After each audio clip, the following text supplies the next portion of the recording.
everybody. Welcome back to the Crowd Chatter Podcast. Today, we have our picks for the NFL for Week 8.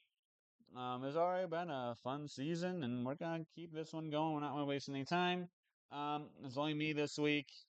Sam and Strabinsky, I don't have their picks, so it's just me today. Um, so this one should go pretty quick since I'm the only one filling stuff out. First, we have our Thursday night football game. We have the Minnesota Vikings going on the road to take on the LA Rams.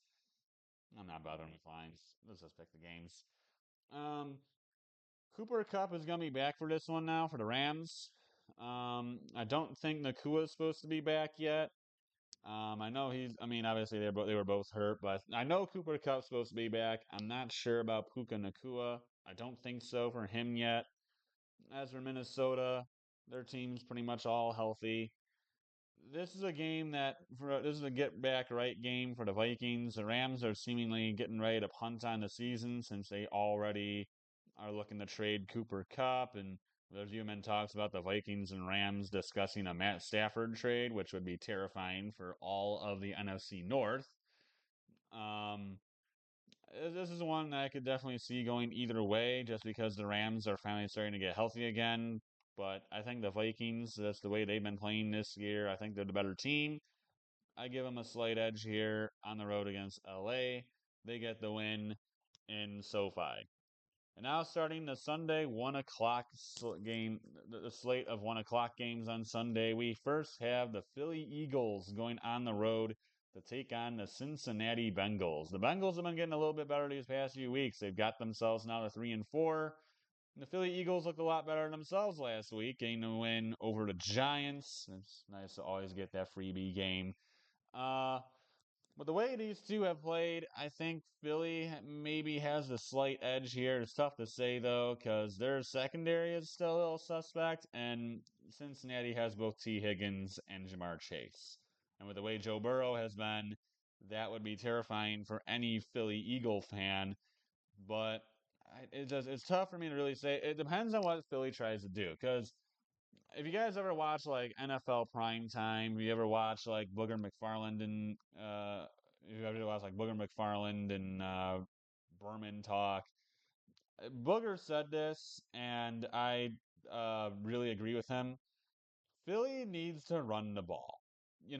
Their offense needs to run through Saquon Barkley. That is their offense. They're a hard note. They have that offensive line. You have AJ Brown. Yes, you have Devontae Adams. Devonta Smith. Yes, you have those guys. But I think Philly needs to be a run first team because Jalen Hurts can run the ball. He's a threat running the ball. So, you could run like some read option stuff. You could do RPOs. You could do more stuff than just because they've been throwing the ball a lot with Jalen Hurts. It's like, why don't you run the ball more with Saquon Barkley? Like, do what you did in the last game against the Giants. I mean, you saw what happened. Yes, the Giants are not a bad defense. Sure, their offense sucks, but their defense is honestly not bad. They have a good defensive front, and Saquon Barkley just abused them. So if they run the ball more, I feel like this Philly team would be significantly better. But who knows if they actually are going to run the ball? And that was what McFarland said. And I totally agree with that statement. I think that Philly needs to really think about using Barkley much more and, running the offense through him rather than trying to, you know, make the offense run through Jalen Hurts, if you get what I'm saying. I am going to take the Eagles in this one. Um, Credit to McFarland for saying that, by the way. But I am going to give the Eagles the edge here. I think the Bengals probably, well, I don't know. I'm going to go with Philly. I think they're just a slightly better team, but that's a game where I could see anybody winning it. Baltimore Ravens on their own against the Cleveland Browns. This is getting to the point where you just pick anybody against Cleveland. The Browns trade away Amari Cooper. They have nothing left. They're even looking at a possible Myles Garrett trade. Lions, if they're trading Myles Garrett, we need to get him. um, but at this point, the Browns just have nothing left. They might actually be a bit better now because they actually lost to Sean Watson for the season because he ruptured his Achilles. I'm not a fan of the whole Browns stadium chanting he deserved it when he ended up getting carted off the field. Listen, the guy's made errors, but don't do that. Come on. I mean, obviously, yes, he did some pretty disgusting stuff, but still, like, come on, you don't do that. You know what I mean?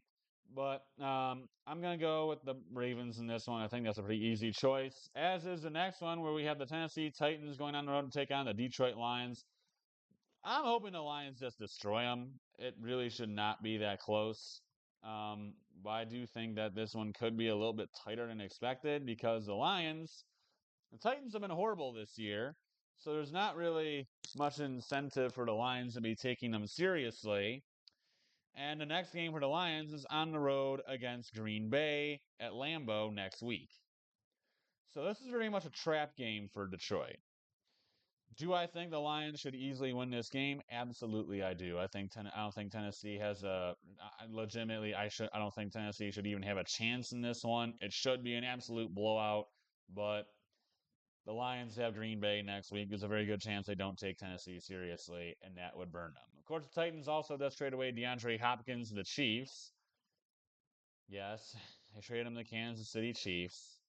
But they trade him away, so that loses one. So they lose one of their pretty much three veteran receivers because they have Calvin Ridley as well as Tyler Boyd in that receiving core. So those will pretty much be their top targets for whichever quarterback comes out, Will Levis or Mason Rudolph.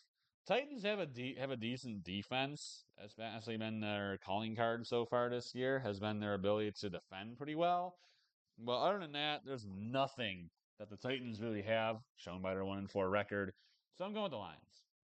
Next, we have the Arizona Cardinals going on the road to take on the Miami Dolphins. Supposedly, there's a good chance that Tua comes back for this game for Miami.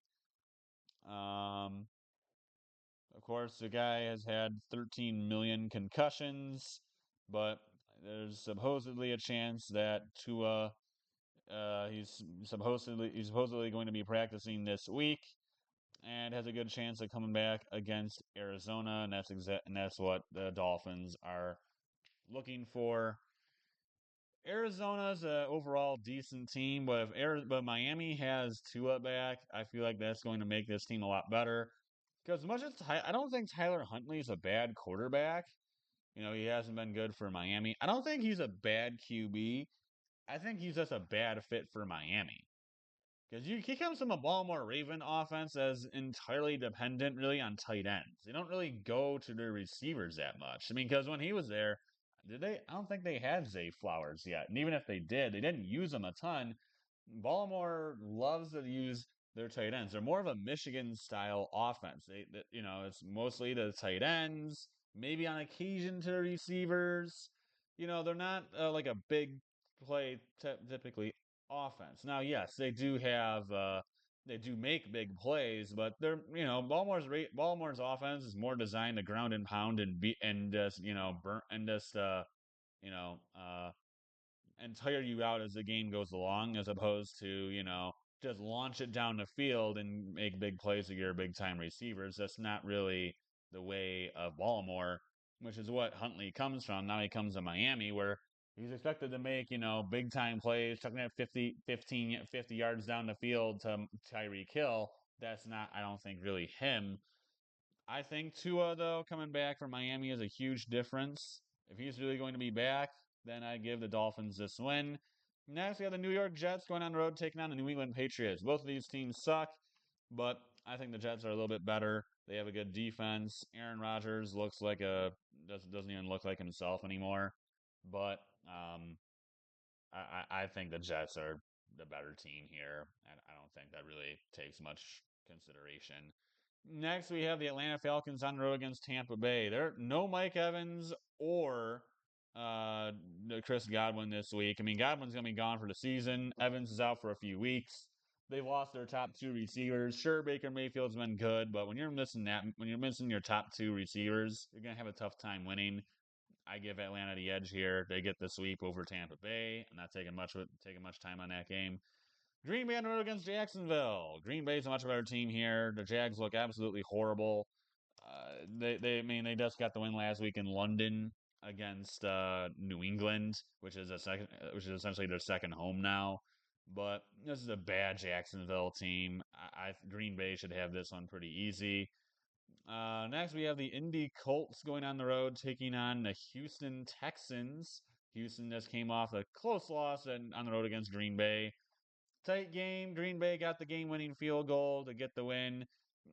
Kind of what you would expect. Of course, Houston is 1 for 3 in NFC North games. They'll still have another one against the Lions coming up later this year. Indy Colts at 4-3, kind of confused as to how they've gotten there with Joe Flacco slash Anthony Richardson at quarterback. But they're at 4-3. They're a decent team, but Houston is, I think, much better. They'll get back on track this week, get the win over the Indy Colts, find themselves at 6-2. Next, we have the New Orleans Saints going on the road to take on the LA Chargers. New Orleans is bad. I don't know if Derek Carr is supposed to be back this week, even if he is. Give me the LA Chargers. Saints are absolutely terrible. They looked good in the first 2 weeks. It made me think, well, maybe the Saints have something in them. Maybe they're not going to be as bad as I think. No, this is the Saints team I was expecting to see earlier in the year. If you guys, I don't know if I even mentioned it, but like I had the Saints being absolutely atrocious this season. I had zero expectations for them. I figured they'd have a top 5 pick. Like I do not like New Orleans at all, and that's where we are. The Saints look absolutely abysmal again. So I got the Chargers winning this one. I think they're just clearly the better team. I don't like their whole trajectory. The Saints is just absolutely terrible. Dennis Allen is probably going to be fired here pretty soon if they don't start winning. Next, we have the Buffalo Bills at 5-2, going on the road to take on the Seattle Seahawks. This is a really fun. We got two really fun games here. We'll do this one first. Um, Seattle came off a really good win against Atlanta last week. Really surprised by that. But the Seahawks actually had a lot. The Seahawks had a lot of injuries on their defensive front, which led to some poor defense because you're working with an entirely backup unit as your front, basically seven. But now a lot of guys have gotten healthy again. A lot of them were back last week, I guess, against Atlanta, and it went very well. So when you have a healthy team, hey, things go pretty good. So I think for Seattle, just much more healthy now. Can they get the win against Buffalo? I'm not really sure, but I like the Bills with Amari Cooper are much better than the Bills without Amari Cooper. I give the Bills the edge here.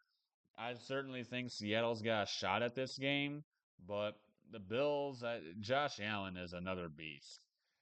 And I think Seattle's going to have a tough time dealing with that, healthy or not. So I'm giving the Bills the slight edge here. Next, we have the Bears on the road taking on the Commanders. Chicago and Washington. I really hope Jaden Daniels plays this game. Of course, he had a rib injury last week against the Carolina Panthers. He is currently week to week, they say. So it's probably likely he won't be playing this game, which really sucks.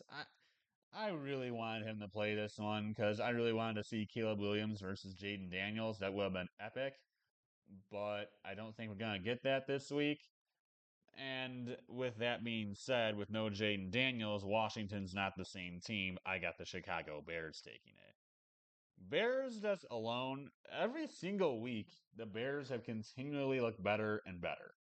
And that is a bad sign. That is not a good sign if you're an NFC North team right now, because if the Bears offense keeps on progressing the way it has, Caleb Williams keeps getting better every week. If that continues, that Bear defense has been dynamite. And if you get, Caleb Williams getting, progressively better each week, and he gets to the point where he's playing really well, and then as for Washington, they continue to play well like that, and the defense keeps on doing what it's doing, they're going to be as much of a contender as anybody else in the NFC North. So give me the Bears in this one. Yes, if it's Jaden Daniels, then I think Washington's probably got I think it's anybody's game. I'd probably give the edge to Washington. But the odds of Jaden Daniels playing this week don't look good. And even if he did, he probably wouldn't be anywhere near 100%. So I'll go with Chicago here. Next, we have the Carolina Panthers on the road against the Denver Broncos. You're very similar to the Cleveland Browns. Whenever you have someone playing the Panthers, you just pick the other team because, well, Carolina sucks. Next, we have the Kansas City Chiefs going on the road to take on the Las Vegas Raiders. This is a similar case. The Las Vegas Raiders are absolutely trash. They traded away Devontae Adams. They're maybe looking at trading away other guys like Max Crosby or even somebody else. It's not good times over there. I got Kansas City winning it pretty easy. Now here's an interesting one. We have a Sunday night game here, and it's another meeting between the Dallas Cowboys and the San Fran 49ers. Now the last few times these teams have played, the Niners have absolutely obliterated Dallas. This year, I think is finally going to be different, and I think it's going to be a Dallas win, and here's why. San Francisco, very much like um, Tampa, is missing pretty much their entire receiving core. Don't know if Debo Samuel is going to play this game. I think he just got released from the hospital now. He had some like symptoms of uh, pneumonia, so he ended up going to or was it pneumonia or whatever it was. He had in the hospital like fluid in his lungs. I'm pretty sure that's pneumonia. Uh, but he was in the hospital. I think he got released here just recently, but who knows if he's even going to play. Obviously, Brandon Ayuk done for the season with a torn ACL and MCL.